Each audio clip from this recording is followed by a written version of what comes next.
I can't tell you how grateful I am to be here. Coming from two other traditions closely related, Christian, Buddhist, I have always thought that we could learn from Yom Kippur and other parts of the holy days, but particularly this, to have in our tradition, we deserve it too, to have a day where we focused on looking at how we're doing. How are we faring?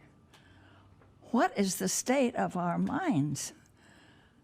How are we treating each other?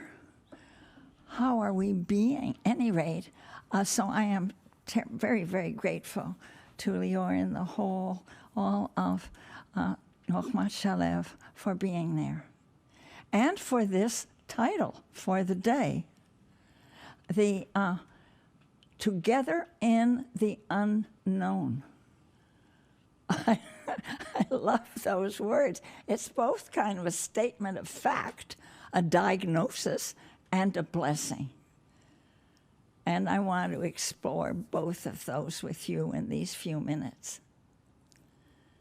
At the beginning, both Jeffrey and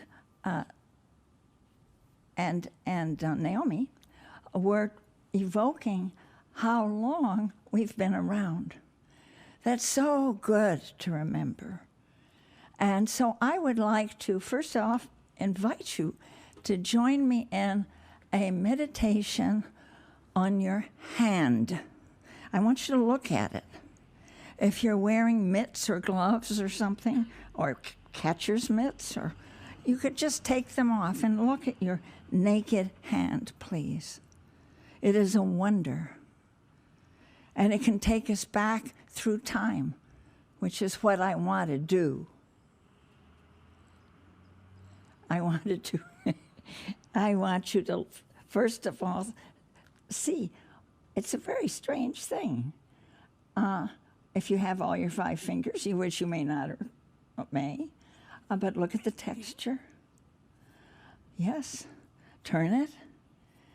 And now let us remember that there are those who say, scientists and evolutionary scientists who say that this dates back, this interesting instrument, this appendage, to the same skeletal formation in the fin of ancient inhabitants of the seas, and present day as well.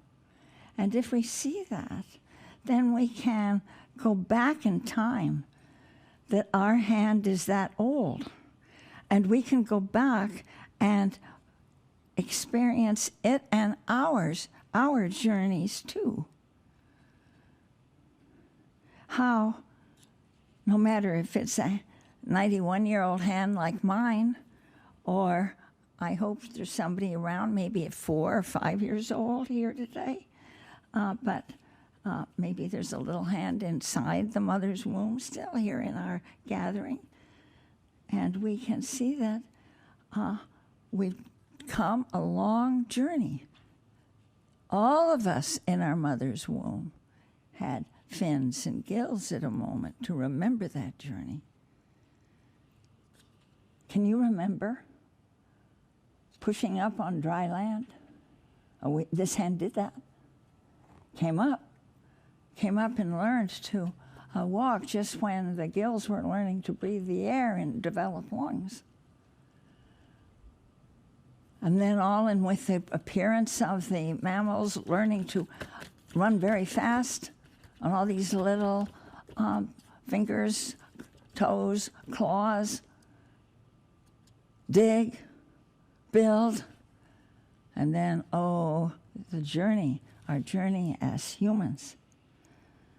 We can remember that almost because your great-great-great-great-great-grandfathers and grandmothers with hands just like this were learning how to weave grasses together, or thongs made from animals, or weaving them into ropes, weaving grasses into baskets, with the dexterity that changed. Every basket made your hands more limber and accurate.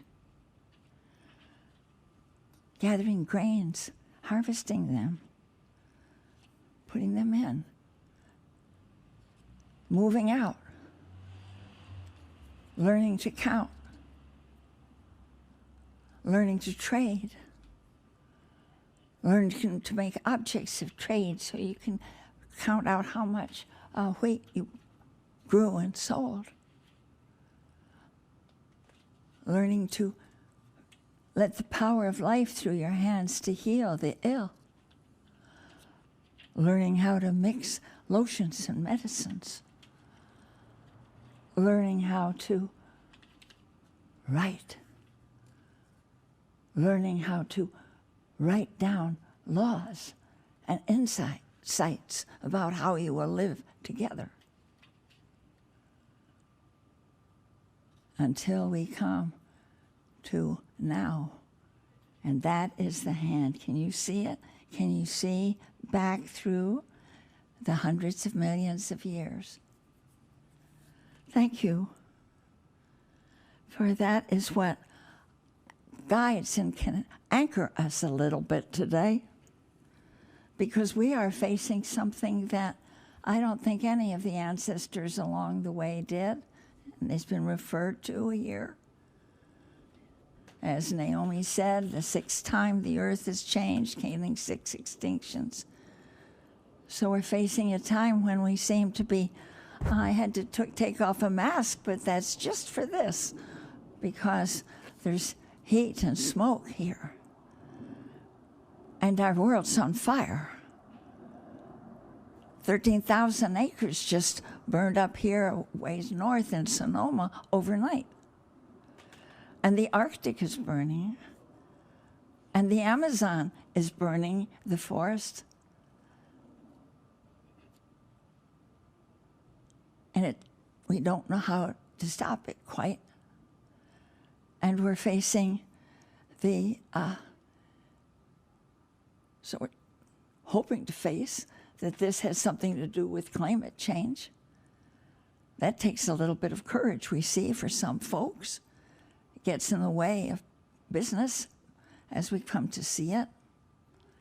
So fear and courage are at each other's throats at this time. And we know both. No one here, I think, is free of fear. And that's not only the climate change, but of course, our mass, the pandemic, and what the pandemic has shown to us, COVID-19, casting a spotlight on what we're doing to each other, casting a spotlight on our health system, which was already in shambles, so dependent on money and capacity to pay and not able to take care of the people, casting a spotlight on the nursing homes where we are warehousing the old bodies, and on the prisons where we lock people up for, oh my goodness, yes, got to get that full sentence, got to keep them there for capital punishment, keep them in for the condemned. That whole prison industrial system, which has been certainly profitable for some, a form of slavery for others, is inviting us to look at that too. COVID is doing that. COVID-19 is so many, including dear friends, die there in the chaos and crowding. We have it right here in San Quentin. And so how do we face that? And I found that it's sometimes, it's the artists and clowns and poets that help us the most, as we've heard right here today. And what I want to share 2 poems from Rilke, Rainer Maria Rilke, and this one has helped me a lot for this time. Now, he wrote this poem. This is a great German lyric poet, and he wrote it over a century ago, at the beginning of the 20th century. And he says, in talking about our home, the ground of our being, the poet says, "Dear darkening ground, you've endured so patiently the walls we've built. Perhaps you'll give the cities one more hour, and grant the churches and cloisters too. And let those that labor, will you let their work still grip them for another 5 hours or 7 before you become forest again, and water in widening wilderness in that hour of inconceivable terror when you take back your name from all things." Then he says, in that moment, evoking a sense of terror that we can feel, he says, "Just give me a little more time." And when hearing that, you might think, well, maybe he just has a panacea, a plan to solve everything, or he's just about to get a grant from the Ford Foundation for some tremendous organizing capacity.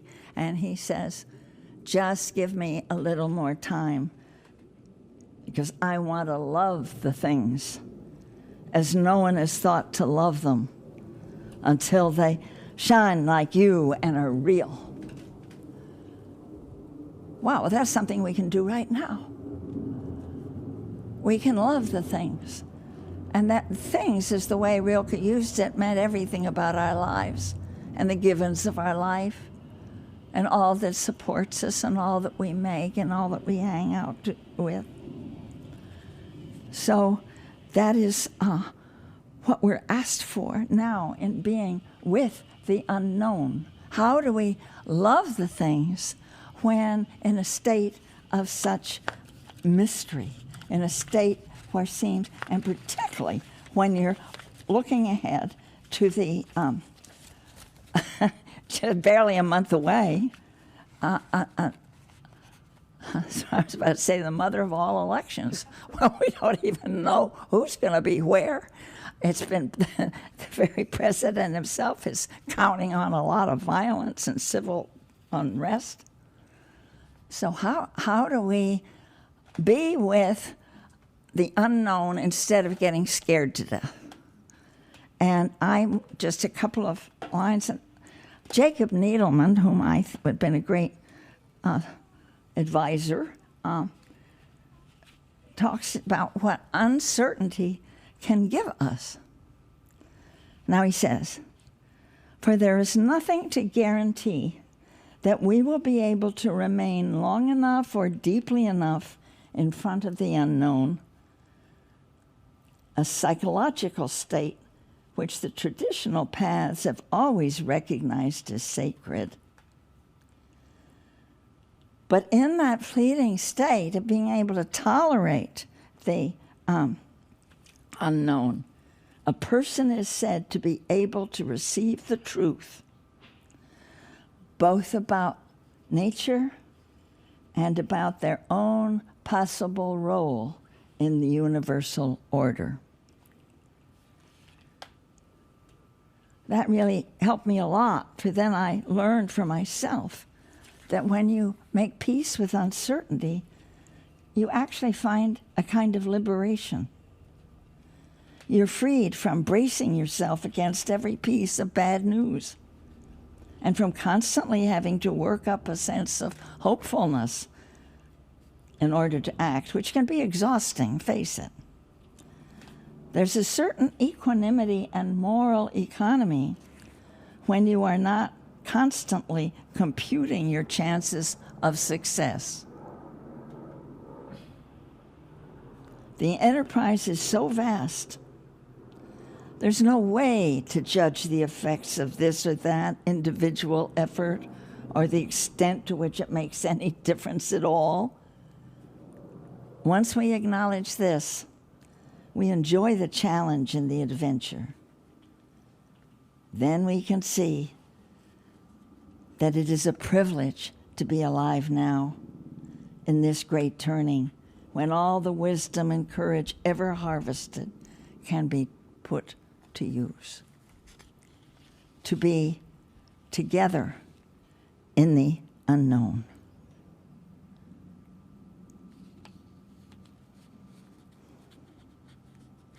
Moving beyond our stories about ourselves. Moving beyond the way we constantly measure what we do, because we have been, in a sense, afflicted by 5 centuries of hyper-individualism.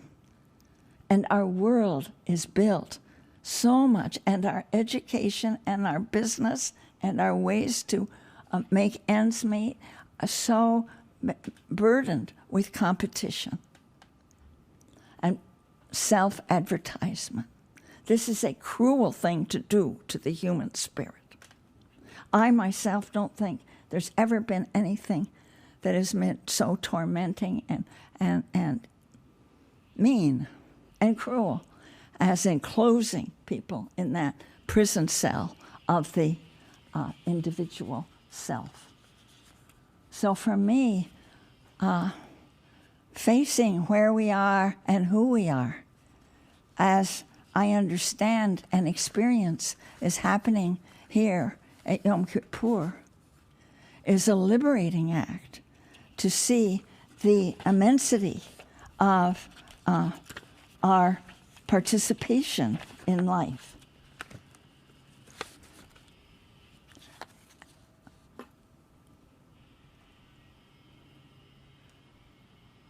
Together.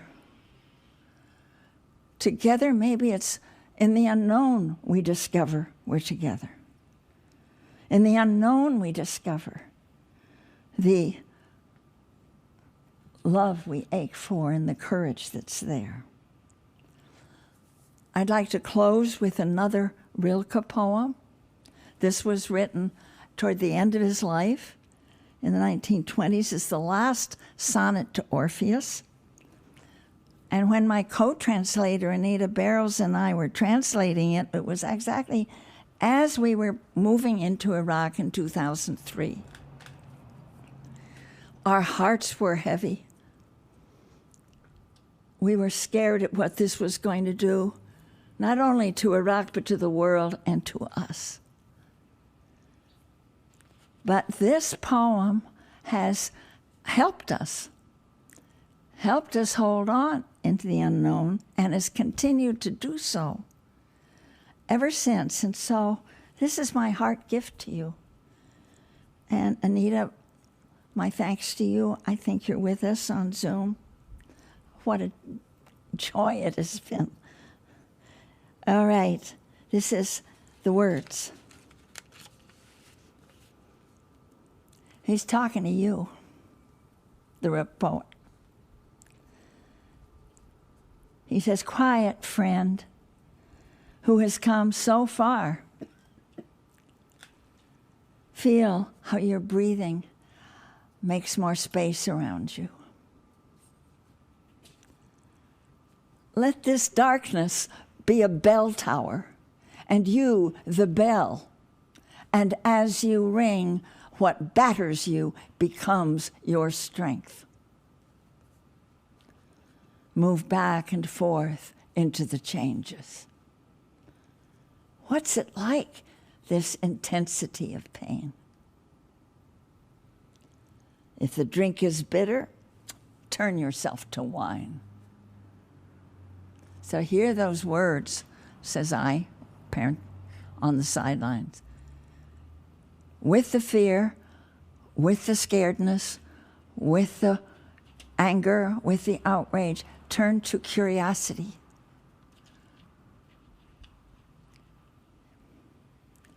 What's it like, this intensity of pain? Because you've asked for it. You've let this darkness be a bell tower, and you have let what batters you become your strength. You've held nothing back. You've let go of thinking you need to have some magic tool to make everything hunky-dory. Well, you can't make things hunky-dory or nice in any way unless you let it fully in. So he goes on. In the unconceivable night, in this unconceivable night, be the mystery at the crossroads of your senses, and the meaning discovered there. And if the world has ceased to hear you, say to the silent earth, I flow, and to the rushing waters speak, I am. Of course you can say that. I flow, I am. You can say it to the earth, and you can say it for it because you, each one of you, is a child of earth, made of earth. The hymns sung here this morning sing of our relatedness and the sacredness of all that has been created. And we stand on that, and we let it become real every minute we get scared. We claim this to be our home and our calling.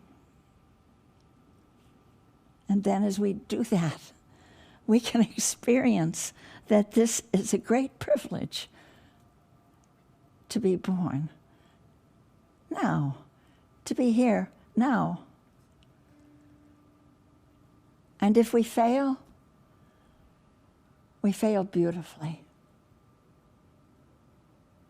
Heads high, hearts open, working for all that we've learned from our blessed traditions, hanging out with truth, not selling out. And I'm imagining that our earth and our universe, which is actually built on, organized on reciprocity, will bless us. And will not only bless us, but will be wiser and more articulate and more luminous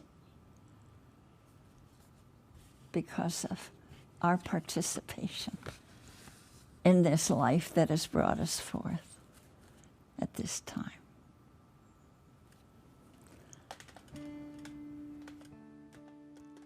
And so with a big and even in this time grateful heart, we can sing and join this song of Lior and his band for thanksgiving for the life we've received. Don't let any fear ever obscure your gratitude for being here. And what a wonderful time to be alive.